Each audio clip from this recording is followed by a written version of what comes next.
Jeudi le 18 août 2020. Bienvenue à En prenant votre café. Tu t'en vas et dans mon cœur, ce n'est rien que quelques semaines à s'attendre. Tu t'en vas, mes joies, mes rêves sont pour toi, impossible de t'y méprendre. Tu t'en vas, comme un soleil qui disparaît, comme un été, comme un dimanche. Nanana, nanana. Je suis pas capable de m'arrêter. Ben oui, c'est la chanson que Bill Morneau et Justin Trudeau se sont chantés hier ensemble, ils se sont assis. Ils ont chanté la chanson d'Alain Barrière, Tu t'en vas. Hein?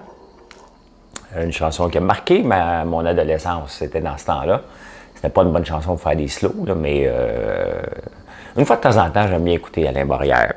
Bref, Tu t'en vas, Bill Morneau quitte par lui-même. Hein? Moi, ça me fait toujours rire. Vous savez, la semaine passée, il y a eu un vote de confiance sur Bill Morneau. Ça, un vote de confiance, là.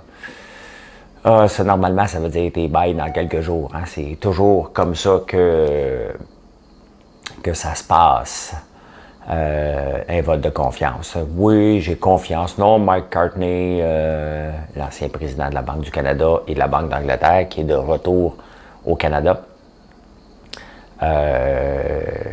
Bref, Bill a décidé de quitter avec classe. Bon, vous l'avez déjà dit, avant qu'il se présente aux élections, j'avais été manger quelques fois, puis on avait parlé au téléphone quelques fois, Bill Morneau et moi. Il était en mission de me convaincre de me joindre au gouvernement. Je le savais qu'il était pour être ministre des Finances. J'avais bien aimé le bonhomme. Et après avoir parlé, je ne le connais pas, là, mais j'avais parlé quelques heures quand même avec, plusieurs fois. Et j'avais été surpris de le voir. Il me semblait une personne très conservatrice dans sa façon de gérer.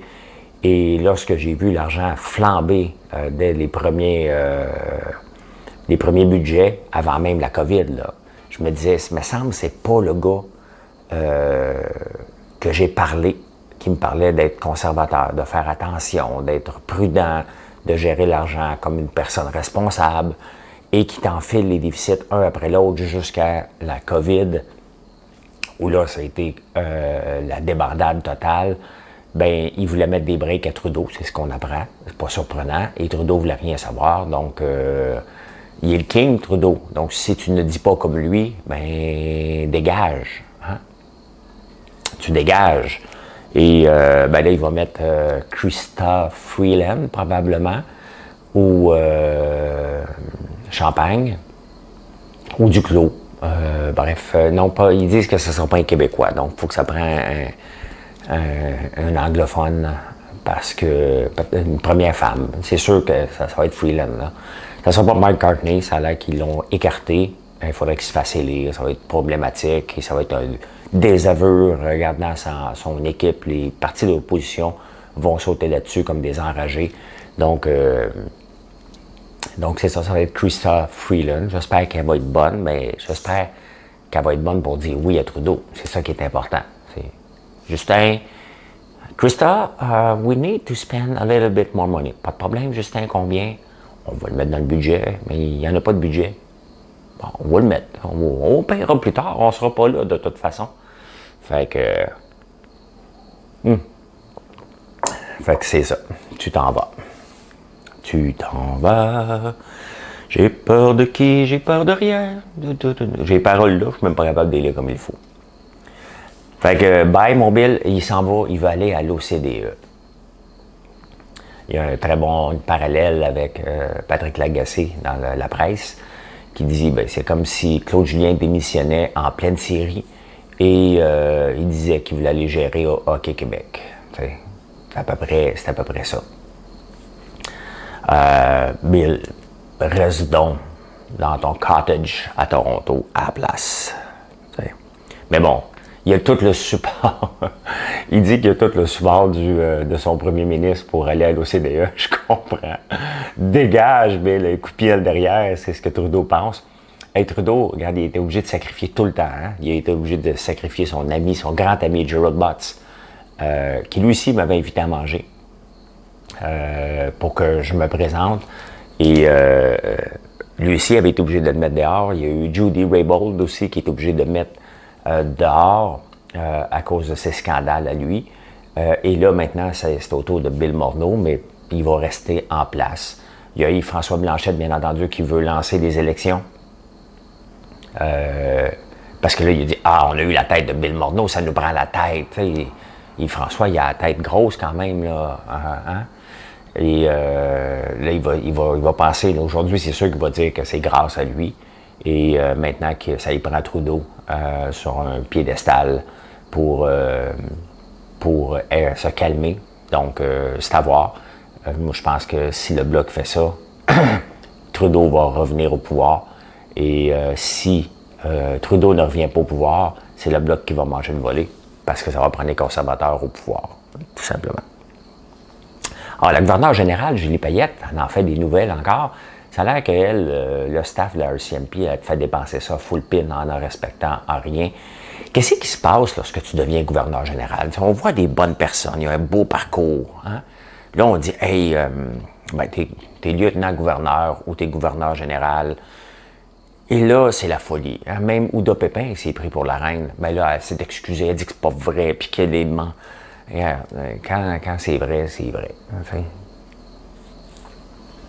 Fait que, qu'est-ce qui se passe? On nomme ces femmes-là au pouvoir, ben, pas au pouvoir, mais on leur donne du pouvoir, qui ont probablement jamais eu de leur vie. On leur a dit toute leur vie, voici comment tu dois penser, voici comment tu... Là, d'un coup, oh, party, j'ai du pouvoir. Fait que je suis la reine. Et ça se prend pour la reine, ça prend pas de temps. Hein? Michael Jean, Ouda Pépin, la lieutenant-gouverneur, j'oublie son nom,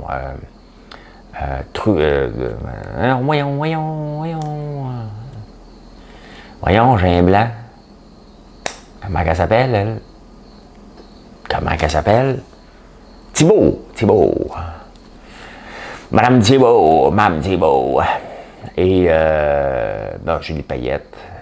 Je vous dis, on est loin d'Adrienne Clarkson puis de Jeanne Sauvé. Hein? Dans le temps que ces jobs-là étaient encore bien vus, là, ils sont en train de tout ridiculiser, qui était déjà ridicule qu'on ait ça ici, on s'entend. Mais les femmes qui étaient au pouvoir, on dit souvent des femmes parce que je me souviens pas de grands hommes, il y a beaucoup d'hommes qui ont été, il y en a eu, là, mais je m'en souviens pas. Il y a eu plus de femmes que d'hommes comme gouverneur général. Bref. Hier, j'ai fait un impair. Ah non, on fait même plus ça, c'est un mot qu'on dit même plus, que je vais vous dire. Et je demandais à Gaël de goûter à du jus de pickle, parce que moi j'aime le jus de pickle, puis il voulait pas. Puis j'ai dit, fais pas ta fifi. Ça y est, ma carrière est finie. Je regarde même plus. Je regarde plus l'écran, j'ai le goût de mettre mon téléphone, mon micro sur mute. J'ai dit le mot fifi. Bon, Marilyn n'était pas contente, là. Elle dit, on dit pas ça, ce mot-là, puis je veux pas que mon fils, puis bon, on s'est pas chicané, là, hein. On avait eu un petit différent, puis je dis, ben non, je parle de Fifi Brin d'Acier, fais fois ta Fifi Brin d'Acier. J'ai des portes de sortie, moi, là. Fait que, j'ai mis ça, Gaël, il dit, c'est qui Fifi Brin d'Acier? Fait que je l'ai mis sur YouTube. Son premier commentaire était pas mieux que le mien, il dit qu'il la trouvait pas jolie. Mais il l'a pas dit dans ces termes-là, là, OK? Il a dit comme un enfant de 6 ans le dirait, OK? Mais on peut pas le dire. On peut pas le dire qu'elle trouvait pas belle. Ben, imaginez-vous ce qu'il a dit, OK? L-A-I-D-E. J'ai dit, hey, on dit pas ça, tu dis qu'elle n'est pas de ton goût. Fait que, on a mis Fifi Brin d'Acier pendant qu'on préparait le souper, hein? Puis au début, il aimait pas ça. Et on s'est mis à écouter ça. Puis il a adoré Fifi Brin d'Acier. Fifi Brin d'Acier, là, je me souvenais pas, moi, qu'elle n'avait pas de parents, qu'elle habitait ça avec son singe, puis son cheval. Est-ce que vous vous souvenez comment il s'appelait son cheval, ceux qui ont l'âge de Fifi Brin d'Acier? Hein? Albert. Et Et on a mis ça, puis c'est très éducatif. Il y avait des questions. Le préambule de départ, eux autres, ils niaisaient pas avec la chanson, là. Hein? Ils t'en chantaient une de 6 minutes, là. C'est comme Stairway to Heaven, là, cette affaire-là, ça finit plus, là. OK? Stairway to Heaven. C'est ça. Fait que Fifi Brin d'Acier, faites écouter ça à vos jeunes, ça a bien vieilli, je trouve. Et il y a beaucoup, parce qu'elle ne va pas à l'école, donc ses amis lui font l'école. C'est vraiment bien fait. J'ai vérifié le nom de la Ingrid Nielsen. Elle a 61 ans aujourd'hui, elle est encore vivante. Donc, je pensais que c'était encore plus vieux que ça. Donc, Fifi Brin d'Acier. Bon, j'habite en campagne, dans le fond d'un rang. Et les criquets sont particulièrement intenses ce matin. Marilyn, qui est en maudit après le coq, je pense qu'elle a le goût de faire sauter les criquets, là, en ce moment. Elle va me le dire tantôt. C'est intense, mais intense le matin. Et j'ai été googlé pourquoi. Pourquoi qu'au mois d'août, les criquets font énormément de bruit vers 3h, 4h du matin. Vous savez pourquoi? Et vous savez que le bruit du criquet, c'est quoi? C'est lorsqu'il frotte les ailes ensemble, pas ses pattes. Il frotte ses ailes ensemble. Regardez, ils se dandinent. Ben, c'est pour... en anglais, ils disent they're looking for a mate. They're looking for mate. Donc, ils regardent pour baiser. Et ils appellent la femelle. Si moi, il y a du mâle en tabarnouche chez nous, là. Hein? La femelle, elle peut-tu juste arrêter de faire son indépendante pour aller le voir? C'était un concert ici ce matin. Ça en était fatigant. Et ben, c'est ça, les criquets, dans le fond, ce qui nous annonce, c'est la fin de l'été. Et ça tombe bien, c'est la rentrée qui arrive en même temps. Donc, c'est la fin de l'été qu'ils annoncent parce qu'ils veulent faire des bébés. Hein? Ils veulent mater pour être prêts pour l'année prochaine, avoir des bébés l'année prochaine qui soient encore plus. Et ça a l'air que les criquets, si tu calcules le nombre de quoi qu'ils font, là, pendant 13 secondes, plus 40, ça donne la température en Fahrenheit dehors. Bien, juste pour ça, là, vous devriez partager mon vidéo. Hein? En grand nombre, parce que je viens de vous annoncer comment on calcule la température. Vous comptez le nombre de bruits de criquets que vous entendez, pour du même criquet, bien entendu, pendant 13 secondes, plus 40, vous avez la température en Fahrenheit.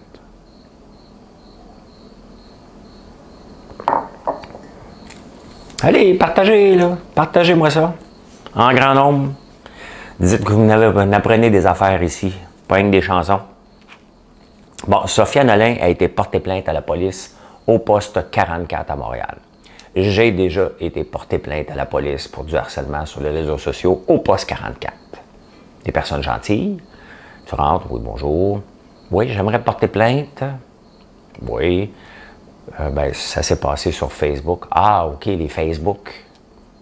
Oui, il y en a plusieurs. Il y en a un russe aussi. Puis il y en a un aux États-Unis. Ils sont deux. Deux Facebook. Est-ce que vous avez peur? Là, tu remplis un grand document. C'est long, là. C'est pas une page 8,5 par 11. Là. Si tu as besoin d'autres, j'ai ce soir-là, avec le plus de détails possible, j'ai écrit ceci sur Facebook et j'ai eu telle réponse. Ah, vous avez encouragé. Il faut faire attention, hein? Il faut se tenir loin des réseaux sociaux. Là, tu te fais déjà faire la morale. Hein? Et là, il te demande 100 fois, est-ce que vous avez peur pour votre survie? Oui, mais je suis ici, là, au poste de police. Et je pense que celui qui me menace, c'est un timbré. J'ai peur. Oui, OK, combien peur? Hein? Comment? Ben, un petit peu. Beaucoup. J'ai beaucoup peur.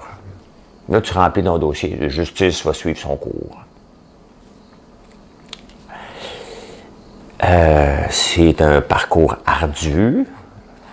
J'en ai refait une dernière fois, je ne suis même pas contre mon ami Dubé. La police a dit que ce qui se passe sur les internets, là, ben nous autres, on n'est pas équipés pour ça. Ah, c'est Facebook. Oh, ça, c'est l'affaire des réseaux sociaux. Là. Tu mets des photos? Non, ça, c'est Instagram. Ah, je ne connais pas Instagram. mais c'est à peu près ça. Bonne chance, Sophia, quand même. Peu importe ce que tu dis, peu importe ce que tu fais, je ne suis pas toujours d'accord, rarement d'accord, mais des zozos sur les internets, il y en a, puis il faudrait que la police ait un vrai système en place pour que ça soit plus facile.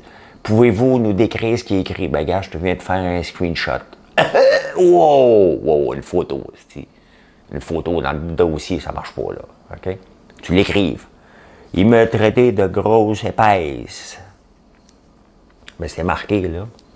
Son nom est là. En plus, tu cliques sur l'hyperlien. Non, là, faut que tu montes la photo, son nom. Ouais, mais c'est parce que c'est pas son vrai nom. On va avoir de la misère à trouver ça. Vous riez, là, mais c'est ça.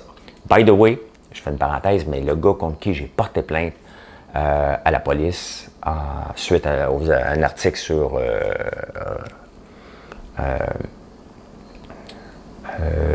lâche ta job, man, change de job, man, est devenu un ami Facebook. C'est un gars qui avait des problèmes de boisson et qui avait décidé de régler mon cas une fois pour toutes, alors qu'il était en boisson. Et quand je lui ai parlé, j'ai dit, écoute, j'ai fait une plainte à la police. Et il va régler ça avec la police, puis avec moi. Et j'ai vu, il m'a répondu, t'as raison, man. Ça n'a pas de sens ce que j'ai écrit, puis je vais délai avec la police. Puis j'ai fait comme, il y a peut-être un once de sensibilité derrière ce gars-là. Puis j'ai dit, sais-tu quoi? Va t'excuser et j'enlève ma plainte. Tu sembles être un bon gars, mais en détresse. Et on a commencé à parler sur Facebook, bien entendu, et on s'échange régulièrement. Il y a eu un enfant entre-temps, et il a lâché l'alcool. Il est sobre depuis 18 mois, dernière nouvelle. Salutations, mon chum, bravo. Et on se parle régulièrement. Il m'écrit tôt le matin, et c'est un bon Jack. Bon, Charles Lemond, c'est le nouveau président de la Caisse de dépôt, qui était en commission hier pour Guy Laliberté. Ça s'est passé au mois de février, l'argent qu'on a donné à Guy Laliberté. Je remets en contexte parce que je suis pas trop d'accord qu'on ait réinvesti dans le Cirque du Soleil qui était surendetté, qui n'allait pas si bien que ça malgré tout. Cependant, il faut mettre un bémol. La vie continuait son cours. Quand même, là, qu'on regardait ce qui se passait sur la planète, on vivait dans le déni. Et malheureusement, même dans les cas de placement, c'est des humains derrière nous. Il ne faut pas oublier qu'ici, on a eu la semaine de relâche. Là. Tout le monde est parti en semaine de relâche, là, en vacances. Là. Ben, tout le monde, sauf moi. Là, le cave, il travaillait. Là. Mais je ne suis pas un vrai millionnaire. Là. Millionnaire, ça exploite le monde. Mais non, moi, tout le monde part en vacances, puis moi, je continue à travailler. Pas compris, mais peut-être parce que je m'amuse en travaillant. Et on allait encore en vacances, tout était beau. C'était au retour des vacances qu'on a fait comme « Oh boy, OK, ça frappe partout, là, cette pandémie-là. » On vivait quand même un peu dans le déni, puis on ne pensait pas que c'était pour être autre chose qu'une grippe en Chine. OK? Il y a eu l'Italie, mais encore là, on ne pensait pas que ça s'en venait ici. Il y a eu l'Espagne. On vivait dans le déni total. Est-ce que ça excuse que le Cirque du Soleil fermait en Chine? On pensait que c'était pour durer quelques jours, les spectacles qui fermaient. Et on a décidé d'augmenter notre part dans le Cirque du Soleil. Pourquoi? Pour avoir un meilleur contrôle, parce qu'ils trouvaient qu'il était trop endetté et avec 20 il était pour avoir un meilleur contrôle sur les décisions qui roulaient en opération. Il aurait dû l'avoir à 10 en mettant une clause de dire, regarde, on se réserve le droit de regarder et d'approuver les chiffres. Il aurait pu faire ça avec 10 il ne l'avait pas fait. Et ça leur prenait 20 pour pouvoir le faire, selon les dires. Charles Lemond, quand même, c'est la première fois qu'il a affaire aux journalistes. Il était maladroit un peu. Il dit, le Canadien avait perdu 4-3. Moi, j'étais dans un tournoi, puis oui, à Québec. La vie continuait son cours. C'est vrai. C'est vrai que de ce côté-là, là, on vivait encore dans le déni. Je vais vous donner un cas concret qui ressemble au Cirque du Soleil à pas mal moins. J'étais actionnaire d'une compagnie de voyage. Il y avait des pourparlers depuis le mois de décembre de faire un management buyout. Ça veut dire que les investisseurs, petits comme j'étais, on était un paquet là-dedans. Là. Il y avait Aldo aussi qui était là-dedans. On était un paquet.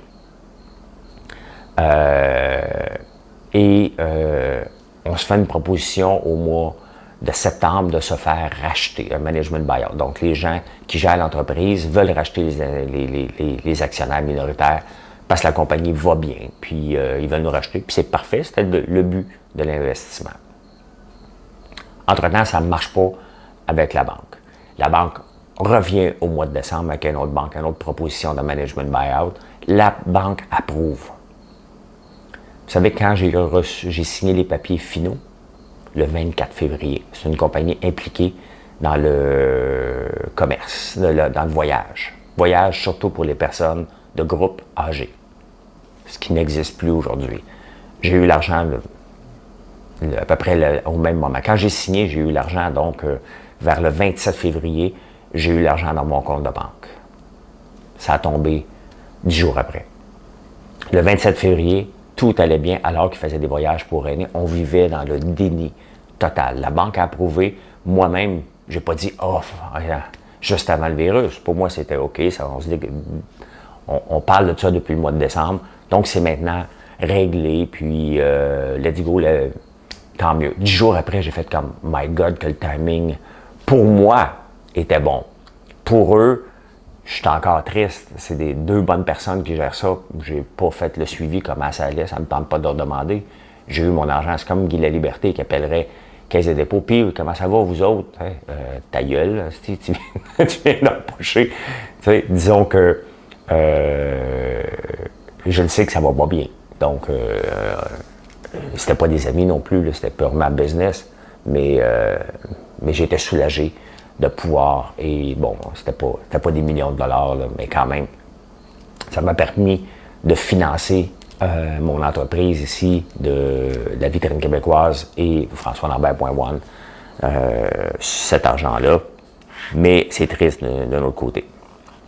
La question qu'il faut se poser là, maintenant, c'est de regarder lorsqu'on fait des investissements sur les flux monétaires, le cash flow. Et c'est ça que la Caisse n'a pas regardé en tant que tel. Bon, il y a un vaccin russe. On s'en fout du vaccin russe, mais il l'appelle le Sputnik 5. Ça va arrêter là. Il appelle tout ce qui est fait en russe s'appelle Sputnik. Fait que... vite fait, encore des nouvelles rapides. Eugénie a bondi de 50 ans. Eugénie Bouchard, bien entendu. Vous la connaissez pas? Ben, c'est parce que vous ne suivez pas le tennis. Vous pouvez juste suivre son compte Instagram, vous allez la connaître. Je la suis pas en passant. Mais Eugénie Bouchard, c'est notre joueuse de tennis favorite, mais elle a bondi de 58 places au classement, ça va bien. Elle est rendue de 272, elle était 4e mondiale à un moment donné. Pierre Lavoie, du Grand Défi Pierre Lavoie, veut s'occuper du marathon de Montréal pour en faire un événement inclusif. Moi, quand on dit le mot inclusif, j'ai peur un peu. Le marathon traînait de la patte quand il était inclusif. Quand on a laissé on n'invitait pas l'élite mondiale, ça ne marchait pas trop bien. On a invité l'élite mondiale, malheureusement gérée par une bande de clowns, et ça virait au désastre. Donc, il faut être inclusif, bien entendu, mais un marathon, c'est 42,2 km. Donc, que les gens qui vont aller faire un 5 disent « je fais le marathon en fin de semaine ». Non, non, tu fais un 5 dans le cadre du week-end du marathon. C'est aussi simple que ça. Bref, Pierre Lavoie, je pense que c'est l'homme tout désigné. Hey, la presse, vous me tapez ses nerfs royalement. J'aime bien vous lire, là, vous autres aussi. Là. Mais encore un autre article sur le musée des Beaux-Arts. Là, c'était un autre qui répond à un autre, puis que l'autre a parlé à l'autre. Puis, my God, c'est du gossip, là, le musée des Beaux-Arts de Montréal. C'est une parenthèse là chez nous avec... Elle était de même. Moi, j'ai déjà vu dans une conversation, pas demander à l'autre, puis toi, comment tu vas? Même pas comment vous allez, là. Non, non. Comment tu vas? Ben, je vais bien. Ah, tu vois comment elle était une bonne leader? Elle a demandé à un employé, elle ne connaissait même pas par son nom, puis elle a dit, comment tu vas? Hey, as-tu, là, c'est sérieux, là, c'est comme on se connaît. Je n'ai pas lu l'article quand j'ai vu qu'on parlait de ça. National Post varge sur... la National Post, j'aime bien le lire, il varge solide sur Justin Trudeau et son accomplissement des 5 dernières années. Il dit, qu'est-ce qu'il a fait Trudeau depuis 5 ans? Au point de vue économique au Canada, rien. Hein? Il a acheté Trans Mountain, overpriced. Et moi, j'ai hâte que Bill Morneau écrive un livre. Mes 5 années comme ministre des Finances sous l'ère Trudeau. Je voulais pas, il voulait, il a gagné. Je voulais pas, il voulait, il a gagné. Tu sais. Fait que, ben c'est ça, hiver solide. L'accomplissement de Trudeau, selon le National Post, c'est d'avoir dépassé des millions de dollars à se promener dans des pays africains extrêmement pauvres pour essayer de les convaincre de nous voter pour nous, pour qu'on ait un siège aux United Nations, aux Nations Unies, qu'on n'a même pas eu, qu'on s'est fait battre par la Norvège. Donc, c'était l'accomplissement. Hey, vous vous demandez pourquoi que je fais mes 2 par 4, hein? Puis mes 2 par 6. Le prix d'un 2 par 4 de 8 pieds coûtait 5,25, coûte 10,99. Imaginez, en 2 par 6 de 10 pieds, je dois faire 50 par 150, tout un carré, plus les divisions en 2 par 4 à l'intérieur. J'en ai probablement pour un 2 à 300 000 $ de 2 par 4 et de 2 par 6 que j'ai gratuitement.